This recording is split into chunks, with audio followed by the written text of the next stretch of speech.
بریلوی رضی اللہ تعالیٰ عنہ نسبت قادریت پر فخر کرتے ہوئے کہتے ہیں کیا دبے جس پہ حمایت کا ہو پنجہ تیرا، شیر کو خطرے میں لاتا نہیں کتا تیرا۔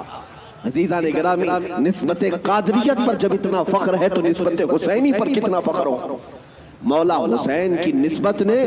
اچھے اچھوں کو جوان کر دیا، اور ان کے سگے بھتیجے امام قاسم نے، جانتے ہو عمر کیا تھی امام قاسم کی؟ یہاں بیٹھے ہوئے اکثر لوگ عمر میں بڑے ہوں گے بہت سارے، 19 سال کی جوانی تھی، 19 سال کی جوانی۔ تاریخ نگاروں نے لکھا ہے امام قاسم جب گھوڑے پر بیٹھ کر کے آئے تھے تو یزیدی خیمے میں ایسی کھلبلی مچی، لوگ یہ کہتے تھے کہ قاسم بن حسن، امام حسن کے بڑے بیٹے امام قاسم، میں نے یہ بھی روایت پڑھی، امام قاسم جب گھوڑے پر صرف پہلو بدلتے تھے، پہلو بدلنے، گھوڑے پر ادھر سے ادھر اس طرح پہلو بدلنا، تو یزیدی خیمے میں کے لوگ کہتے ہیں جب قاسم بن حسن گھوڑے پر پہلو بدلتے تھے تو ایسا لگتا تھا کہ بجلی چمک رہی ہے، بجلی چمک رہی ہے۔ یہ خوف سینوں میں ہزاروں کے ہونے کے باوجود کس نے طاری کیا؟ میرے عزیزو، وہ رب ذوالجلال ہے، غالب حکمت والا، جس نے قرآن میں فرمایا وَلَا تَهِنُوا وَلَا تَحْزَنُوا وَأَنْتُمُ الْأَعْلَوْنَ إِن كُنتُم مُؤْمِنِينَ، تم گھبراؤ مت، پریشان مت ہو، مولا فرماتا ہے تم ہی غالب رہو گے اگر تم سچے ایمان والے ہو، اگر تم میرے مصطفیٰ کریم صلی اللہ علیہ وسلم کے سچے غلام ہو۔ لوگ تو صرف کربلا کے میدان میں یہ دیکھتے ہیں کہ امام حسین کی شہادت ہو گئی، علی اصغر کی شہادت ہو گئی، علی اکبر کی شہادت ہو گئی، عباس علمبردار کی شہادت ہو گئی، یہ شہادتیں اپنی جگہ پر، لیکن اگر کمپیریزن میں میں اگر بتاؤں کس نے کتنوں کو مارا تھا، کس نے کتنوں کو زخمی کیا تھا، تو پھر تمہیں پتہ چلے گا کہ وہ کٹ کر کے بھی فتح یاب تھے، وہ شہید ہو کر کے بھی فتح یاب تھے، اس لیے کہ یزیدیوں کے پاس بولنے کے لیے منہ نہیں ہے۔ اگر کسی یزیدی کو پوچھے کہ تم کس کے ساتھ لڑنے کے لیے گئے تھے تو یہ کہیں گے 80 لوگوں کے ساتھ۔ کتنے لوگوں کے ساز و سامان کے ساتھ گئے تھے؟ کہیں گے 22,000 کے ساتھ۔ تو دنیا آج بھی ہنسے گی، 80 لوگوں سے لڑنے کے لیے 22,000 گئے تھے، کیا کیا لے کر گئے تھے؟ ہاتھی بھی تھے، گھوڑے بھی تھے، نیزے بھی تھے، تلواریں بھی تھی، بھالے بھی تھے، سب تھا۔ پھر اگر تم سے پوچھا جائے ساز و سامان کے ساتھ سہولتیں کیا تھی، یزیدی کہیں گے پورا پانی ہماری طرف تھا، دریائے فرات بھی ہماری طرف تھا، کھانا بھی ہماری طرف، پانی بھی ہماری طرف۔ پھر دنیا پوچھے گی ادھر کے خیمے میں حسین کتنی تیاری کے ساتھ آئے تھے، تو تمہیں منہ جھکا کر کہنا پڑے گا ان کے پاس صحیح قسم کے نیزے اور تلواریں بھی نہیں تھی، اور گھوڑے اور ہاتھی اور اونٹ بھی نہیں تھے، ان کے پاس تو 3 دن کی بھوک بھی تھی، پیاس بھی، اور اس کے علاوہ ان نوجوانوں کے پاس بھوک و پیاس کی شدت کے ساتھ ساتھ ساز و سامان جنگ بھی نہیں تھا۔ تب دنیا آج بھی کہے گی بھلا اس کو جنگ کہتے ہیں، بھلا اس کو مقابلہ کہتے ہیں۔ وہ حسینی اگر تمہارے ساتھ مقابلہ نہ بھی کرتے تب بھی قیامت تک حسین کی فتح کا پرچم لہرا رہا ہوتا، لیکن آج دنیا یہ دیکھ کر کے بھی کہتی ہے، چلو تخت و تاج کے مالک ہونے کو اگر آج دنیا یہ کہتی ہے، طاقت والے فتح یاب ہیں، حکومت والے فتح یاب ہیں، تخت والے فتح یاب ہیں، توجہ سے یہ بات میں آج ذمہ داری کے ساتھ کہہ رہا ہوں، کل کو اگر مجھے کوئی پھانسی پر چڑھائے، کل کو اگر مجھے کوئی گولی مارے تو یہ بات میری یاد رکھنا میرے عزیزو، ظالموں کی حکومت زیادہ دیر تک نہیں چلتی۔ یزید کا تخت بھی تھا، تاج بھی تھا، حکومت بھی تھی، فوجی بھی تھے، سپاہی بھی تھے، لیکن آج جاؤ اس یزید کے تخت کو ڈھونڈنے کے لیے، محل کو ڈھونڈنے کے لیے۔ دمشق آج بھی موجود ہے، ملک شام آج بھی موجود ہے۔ دمشق اگر جا کر کے لوگوں سے پوچھو گے وہ تخت کہاں ہے جہاں سے حکومت کی جاتی تھی، یہاں سے بیٹھ کر کے کربلا کے ریگزاروں میں خون بہایا جا رہا تھا، یزید کہاں ہے، تخت کہاں ہے؟ وہاں دمشق کے رہنے والے شاید تمہارا ہاتھ پکڑ کر کے لے جائیں گے ایسی جگہ پر جہاں پورے دمشق کا کچرا پھینکا جاتا ہے، جہاں پورے دمشق کی گندگی ڈالی جاتی ہے، اور لوگ کہیں گے یہیں پر یزید کو دفن کیا گیا تھا۔ تم ناک پکڑ کر کے بھاگ آؤ گے، وہاں پر کھڑے نہ ہو سکو گے جہاں یزید کو دفن کیا گیا تھا۔ تاج بھی نہیں، تخت بھی نہیں، فوج بھی نہیں، اور ذریت اولاد بھی نہیں۔ اور پھر آؤ کربلا کے میدان میں، پھر آؤ عراق کی سرزمین پر، یہاں کسی سے جا کر پوچھنا، سنا ہے 1400 سال پہلے یہاں ایک جنگ ہوئی تھی، کربلا کا میدان تھا، رسول کے نواسے خاندان اہل بیت کے ٹکڑے کر دیے گئے تھے، انہیں جامِ شہادت پوش کرنا پڑا تھا، وہ میدان کہاں ہے؟ میرے عزیزو، کربلا کا کوئی بھی آدمی تمہارا ہاتھ پکڑ کر لے جائے گا، کہے گا اے عزیز یہاں وہ میدان نہیں ہے، یہاں کوئی ویرانگی اور صحرا نہیں ہے، اور تمہیں لے جاتے ہیں اور لے جا کر کے ایسی جگہ کھڑا کرے گا جہاں سے تمہاری نظر اٹھے گی تو سونے سے قلعی کیا ہوا لہراتا ہوا پرچم حسین تمہیں آج بھی اس بات کا اعلان کرے گا، شاہ اسد حسین، بادشاہ اسد حسین۔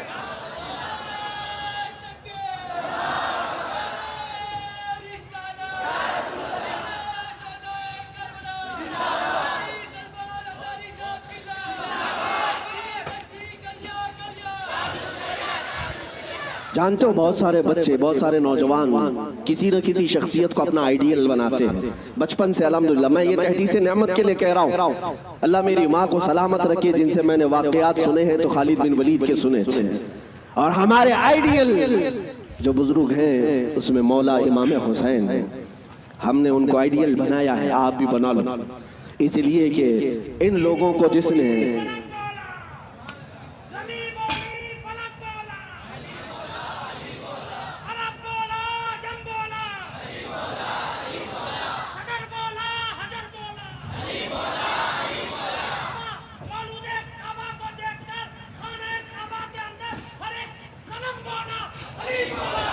علی مولا، عزیزان گرامی وقار، آپ کو یہ بات یاد رکھنی ہوگی کہ جس نے جس کو آئیڈیل بنایا اور نمونہ بنایا ہے اس کے اندر اسی طرح کی عادتیں بھی آتی ہیں، اسی لیے میرے آقا صلی اللہ علیہ وسلم نے ارشاد فرمایا اپنی صحبتیں ڈھونڈ کر کے بناؤ، دوست بھی بناؤ یا کسی کے پیچھے چلو تو پہلے دیکھ لو۔ یہ آج میں بچوں سے کہتا ہوں، تم گلیمر کی دنیا میں جن لوگوں کے پیچھے بھاگتے ہو، سمجھتے ہو کہ یہ ایکٹر سٹار ہے، اس کے پیچھے بھاگنا ایک فیشن ہے، بھاگتے رہو گے ایسے گڑھے میں گر جاؤ گے جہاں سے نکلنا ہی مشکل ہے۔ ہم نے دیکھا ہے ان دنیاوی مکاروں اور عیاروں کے پیچھے بھاگنے والے نوجوان کبھی سکھ سے نہ رہ سکے، اور ان کی حیثیت کیا ہے؟ فلموں میں آ کر کے تھرک کر کے ناچ کر کے مجرے دکھا کر کے، اگر لوگ یہ سمجھتے ہیں کہ یہ بہت بڑے سٹار ہیں، میرے عزیزو ذرا حسن بکھرنے تو دو، بڑھاپا آنے تو دو، اور جب پھر جھریاں پڑ جائیں، کمر ٹیڑھی ہو جائیں تو پھر ہم دیکھتے ہیں کتنے فین ہیں تمہارے۔ لیکن مجھے یقین ہے مولا حسین کا غلام 80 سال کا بھی ہو جائے تو اس کے فین کی کمی نہیں ہوتی، اس کے فینز کم نہیں ہوتے، اور ہم نے اپنی زندگی میں حضور تاج الشریعہ کو دیکھا۔ میرے عزیزو، دیکھا ہے آپ حضرات نے، حضرت کی عمر تقریباً 70 کے اوپر تھی، 74 سال کی عمر میں، اور بال پورے سفید ہیں، 2 لوگ پکڑ کر کے چلاتے ہیں، لیکن ہم نے دیکھا ہے جس طرف سے گزر جائے لاکھوں صرف ایک جھلک دیکھنے کے لیے بے قرار۔ ان نوجوانوں سے پوچھو، دنیا تو فلم سٹاروں کے پیچھے بھاگتی ہے اور تم 70 سال کے اوپر اس بزرگ کو دیکھنے کے لیے بےتاب ہو، بے قرار ہو۔ اور حد تو یہ ہے میرے عزیزوں، نہ ان کے آنے کا کوئی پرچار، نہ سوشل میڈیا کا زمانہ، نہ فیس بک، واٹس ایپ اور انسٹاگرام میں ہے ان کے آنے کی جانے کی خبریں، نہ ان کے جلسوں کی خبریں، لیکن پھر بھی آپ نے دیکھا کہ پورا زمانہ ٹوٹ پڑتا تھا۔ وہ جب جہاں گئے، یہی کی بات نہیں ہے، میں حضرت کے ساتھ مصر میں بھی دیکھا، اور حج میں نے الحمدللہ پہلا حج حضرت کے ساتھ کیا۔ طواف کے بعد وہ سادے لباس میں اتر کر کے نیچے اپنی کار میں بیٹھنے کے لیے آ رہے ہیں، ویل چیئر پر ہے، لیکن ایسے لوگوں کو میں بھاگتے ہوئے دیکھا جو ہندوستانی بھی نہیں، پاکستانی بھی نہیں، بنگلہ دیشی بھی نہیں، ترکی کی عورتیں اور ترکی کے مرد آپ سے مصافحہ کرنے کے لیے، دیکھنے کے لیے بھاگتے ہوئے پیچھے تک آئے۔ میرے عزیزو، ترکی میں جمال کم نہیں ہے، ترکی میں خوبصورتی کم نہیں، ہر آدمی گورا ہے، ہر آدمی خوبصورت ہے۔ اگر کوئی یہ سمجھتا ہو کہ حضور تاج الشریعہ کو لوگ اس لیے دیکھنے کے لیے آتے تھے کہ نہایت ہی رنگ کے آپ حسین و جمیل تھے،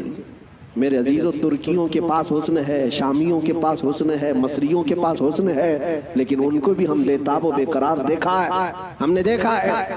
اسی وقت ہم نے، میرے پڑھنے کا زمانہ تھا، ان ترکیوں سے میں نے پوچھا تھا، وہ صحیح طریقے سے عربی بھی نہیں جانتے اور صحیح طریقے سے انگلش بھی نہیں جانتے، لیکن ٹوٹی پوٹی جو بھی ان کو عربی آتی۔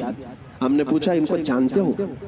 ان کو جانتے ہو؟ ان کو ملنے کے لیے تم دوڑے آئے؟ کہا جانتے تو نہیں، فوٹو میں کبھی دیکھا، فوٹو تو ہوتا ہی نہیں، کہیں کوئی ویڈیو دیکھا نہیں، پھر کیوں؟ کہتے ہم نے طواف میں بیٹھے بیٹھے دیکھا، ان کی طرف ہمارا دل کھینچا جا رہا تھا۔ میرے عزیزو، جو حسین اعظم کا غلام ہو، غوث پاک کا سچا غلام ہو، مولا کریم اس کے چہرے میں یہ کشش رکھتا ہے، چاہے وہ 80 سال کا ہو یا 90 سال کا ہو، وہ دنیا کو اپنی طرف کھینچ لیتا ہے، وہ کھینچ لیتا ہے۔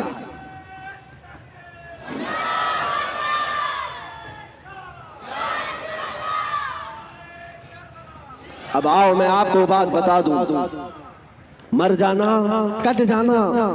یہ ہماری انتہا نہیں ہے۔ اگر کوئی یہ سمجھتا ہے کہ ہمیں پھانسی دے کر کے یہ ختم کر دے گا تو اس کی خام خیالی ہے۔ یہاں پر انگریزوں کا دور تھا، 100 سال تک یہ اتنا ظلم کرتے رہے، ہندوستان میں آج بھی وہ تاریخ رقم ہے، لیکن سب سے زیادہ انہوں نے اگر کسی پر ظلم کیا تو مسلمانوں پر ظلم کیا انگریزوں نے، اور ان کو بھی آپ میں بتاؤں،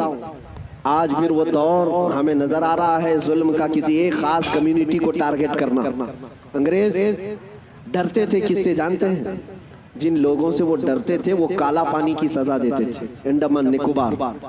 جزیرہ انڈمان کو بھیجتے تھے، لیکن جزیرہ انڈمان نکوبار میں جو جیل ہے جہاں بھیجتے تھے، وہاں سب سے زیادہ اگر کسی کو انہوں نے بھیجا ہے تو وہ علماء اہل سنت کو بھیجا ہے۔ یعنی آج سے 100 سال پہلے بھی انگریزوں کے خیمے میں کھلبلی تھی تو علماء سے ہی تھی، حق بولنے والے علماء ربانیین، اور پھانسی پر چڑھایا ہے 30,000 علماء کو اہل سنت و جماعت۔ ایک بات میں آپ کو بتانا چاہتا ہوں، علامہ کفایت علی کافی رحمت اللہ علیہ، مراد آباد شہر کے رہنے والے ایک عاشق رسول، ان سے انگریز اتنا ڈرتے تھے کیونکہ جانتے تھے کہ ان کی زبان سے نکلے ہوئے کلمات سے اچھے اچھوں کے دل بدل جاتے ہیں۔ ان کو پتا ہے عالم ربانی، عالم حقانی کی زبان کو وہ توپ سے زیادہ اہمیت دیتے ہیں۔ کوئی توپ اور بندوق سے مارے اس سے زیادہ اہمیت ان کو ایک عالم ربانی کی زبان سے نکلے ہوئے حق جملے۔ اسی لیے کفایت علی کافی کو گرفتار کرنے کے لیے جانتے ہیں کتنے لوگ آئے تھے؟ انگریز فوج کے 3,000 لوگ آئے تھے ایک عالم کو گرفتار کرنے کے لیے۔ ہمیشہ دنیا کے ظلم نے یہ بتایا ہے کہ یہ بزدل ہوتے ہیں، ہمیشہ بتایا ہے انہوں نے کہ باطل خیموں میں اکثر مادہ ہوتے ہیں، ان میں شیر نر نہیں ہوتا۔ ایک اہل سنت و جماعت کے عالم ربانی کو گرفتار کرنے کے لیے 3,000 کی فوج آئی